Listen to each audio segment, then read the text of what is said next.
कहते हैं हर आज़ाद मुल्क के सीने में एक दिल होता है और उस दिल की धड़कन में उसका झंडा होता है। भारत का तिरंगा सिर्फ कपड़े का टुकड़ा नहीं है, बल्कि हमारे इतिहास, हमारे संघर्ष और हमारे गर्व का सबसे चमकता प्रतीक है। आइए जानते हैं कि इस तिरंगे का सफ़र आखिर कहाँ से शुरू हुआ था और किन किन पड़ावों से गुजरकर ये आज हमारे हाथों में आया है। साल था 1831। समुद्र की ठंडी हवा में लहरों को चीरता हुआ एक जहाज इंग्लैंड की ओर बढ़ रहा था। उस जहाज पे सवार थे भारतीय समाज सुधार की सबसे तेज आवाज राजा राम मोहन राय। सती प्रथा उन्मूलन से लेकर शिक्षा सुधार तक उनके जीवन का मतलब सिर्फ बदलाव था। अचानक नीले पानी के बीच उनकी नजर पड़ी एक और जहाज पर, एक फ्रांसीसी जहाज पर। उस पर लहरा रहा था नीला, सफेद और लाल रंग का 3 पट्टियों वाला झंडा। 3 रंग, 3 विचार और पूरी दुनिया के सामने एक सभ्यता की पहचान।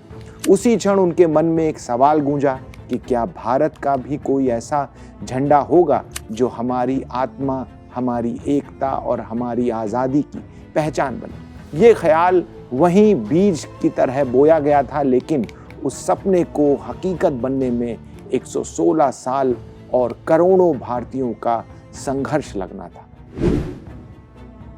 साल 1857 जब भारत का पहला स्वतंत्रता संग्राम था, मंगल पांडे की गोली, रानी लक्ष्मीबाई की तलवार और बेगम हजरत महल की हुंकार सब मिलकर अंग्रेजी राज को चुनौती दे रहे थे।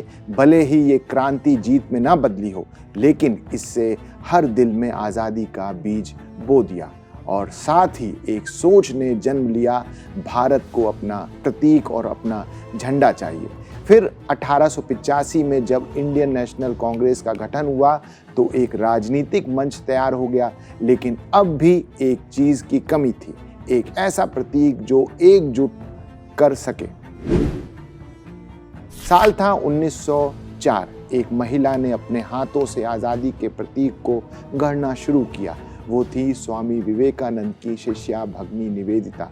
उन्होंने पीले रंग का एक झंडा लेकर तैयार किया, जिसकी पृष्ठभूमि पर वज्र था, यानी शक्ति और अडिग संकल्प का प्रतीक, और ऊपर अंकित था वंदे मातरम। इतिहासकार मानते हैं कि इस झंडे का उद्देश्य था कि अलग अलग भाषाओं और अलग धर्मों के बावजूद हम सब एक हैं और हमारे अंदर भारत की आत्मा बसती है। फिर एक इतिहास रचा गया। साल 1906 को कलकत्ता के पारसी बागाम स्क्वायर में पहली बार औपचारिक भारतीय झंडा फहराया गया। उस झंडे में सबसे ऊपर हरे रंग पर 8 सफेद कमल बने थे, जो 8 प्रांतों और भारतीय संस्कृति की पवित्रता के प्रतीक थे। बीच की पीली पट्टी पर वंदे मातरम लिखा था और नीचे लाल पट्टी पर सूरज और चांद बने थे, जो साहस, शक्ति और आशा का संदेश देते थे। ये झंडा पहली बार सार्वजनिक रूप से भारत की पहचान के तौर पर देखा गया था। साल था 1907 और जगह थी जर्मनी का बर्लिन शहर। यहाँ दुनिया के अलग अलग देशों में आज़ादी और समानता के हक में आवाज़ उठाने वाले लोगों इकट्ठा हुए थे और इन्हीं के बीच भारत की एक साहसी बेटी मैडम भीकाजी कामा ने अपने हाथों में एक झंडा थामा। ये झंडा 1906 वाले डिज़ाइन से मिलता जुलता था। ऊपर हरे रंग की पट्टी, बीच में पीला और नीचे लाल रंग था। उस पर वंदे मातरम के साथ सूरज, चांद और 8 कमल के फूल अंकित थे, जो एकता, शांति और शक्ति के प्रतीक माने गए थे। 10 साल और बीते और साल आया 1917। बाल गंगाधर तिलक और एनी बेसेंट ने मिलकर होम रूल मूवमेंट शुरू किया और इसी दौरान एक अनोखा झंडा सामने आया। उस झंडे में 5 लाल और 4 हरी धारियां थीं, जो अलग अलग समुदाय की एकता की प्रतीक थी। ऊपर ब्रिटिश यूनियन जैक था, जो ये दिखाने की मांग था कि मांग डोमिनियन स्टेट की है, ना कि पूरी आज़ादी की। सफ़ेद पट्टी में 8 कमल 8 प्रांतों की पहचान थे और दाईं ओर अर्धचंद्र और तारा भारतीय मुसलमानों के सम्मान का प्रतीक था। ये झंडा एक तरह का राजनीतिक समझौता था, लेकिन संदेश साफ था कि भारत अपनी अलग पहचान चाहता है। साल था 1921 और विजयवाड़ा में कांग्रेस का अधिवेशन चल रहा था। यहीं आंध्र प्रदेश के एक साधारण किसान और स्वतंत्रता सेनानी पिंगली वेंकैया गांधी जी के सामने पहुंचे। उनके हाथ में एक झंडा था जिसके 2 रंग थे।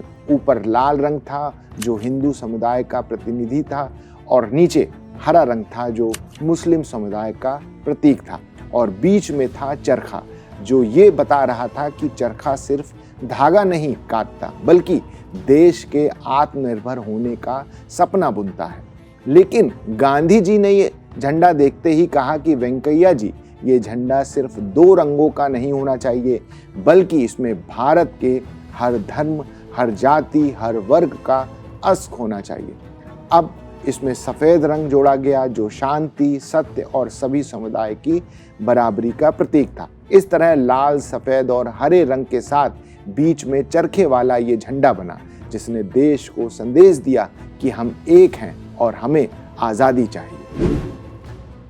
साल था 1931 और आजादी की लड़ाई अपने चरम पर उबल रही थी, पर एक बड़ा सवाल सामने आया कि क्या हमारा राष्ट्रीय झंडा सिर्फ धार्मिक समुदायों का प्रतीक रहेगा या पूरे भारत का।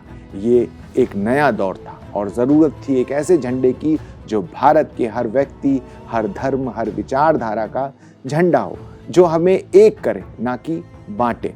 अधिवेशन में एक ऐतिहासिक फैसला हुआ। केसरिया, सफ़ेद और हरा, ये 3 रंग तय किए गए। केसरिया रंग उन शहीदों को सलाम करता है जिन्होंने देश के लिए जान दी। सफ़ेद रंग गांधी जी के सत्याग्रह की आत्मा को दर्शाता है। हरा रंग खेतों की हरियाली और देश की तरक्की की उम्मीद को दिखाता है। और इन 3 रंगों के बीच रखा गया चरखा, जो सिर्फ सूत काटने का औजार नहीं बल्कि स्वदेशी आत्मनिर्भरता और देश की आर्थिक आज़ादी का प्रतीक बन चुका था। साल 1931 का ये तिरंगा धार्मिक रंगों के बंधन से मुक्त होकर पूरे भारत की पहचान बना और यही तिरंगा आगे चलकर स्वतंत्र भारत का आधार बना। 22 जुलाई 1947 का दिन था और आज़ादी बस दरवाजे पर दस्तक दे रही थी। संविधान सभा में प्रस्ताव रखा गया जो राष्ट्रीय ध्वज समिति की सिफारिश पर आधारित था।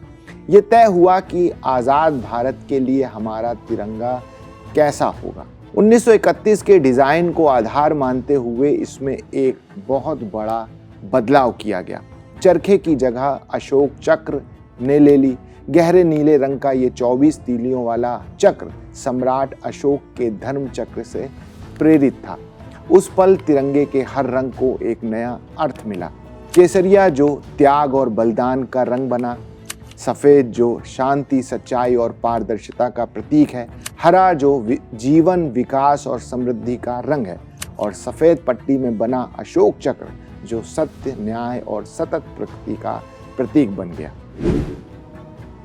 15 अगस्त साल 1947 की सुबह दिल्ली के लाल किले से जब भारत के पहले प्रधानमंत्री पंडित जवाहरलाल नेहरू ने तिरंगा फहराया तो पूरे भारत का दिल एक साथ धड़क उठा कि हम आज़ाद हैं। तिरंगा हमें सिर्फ आज़ादी की याद नहीं दिलाता बल्कि ये हमें ये भी याद दिलाता है कि इसे बनाए रखना हमारी जिम्मेदारी है। जब ये आसमान में लहराता है तो हमारे शहीदों का लहू, हमारे वीरों का साहस और हमारे सपनों की उड़ान सब कुछ शामिल होता है। झंडा सिर्फ एक कपड़े का टुकड़ा नहीं बल्कि ये उस ख्वाब का चेहरा है जिसे लाखों लोगों ने अपने लहू और बलिदान से सींचा था। तिरंगा हमारी पहचान है, हमारा गर्व है और हमारी आत्मा है।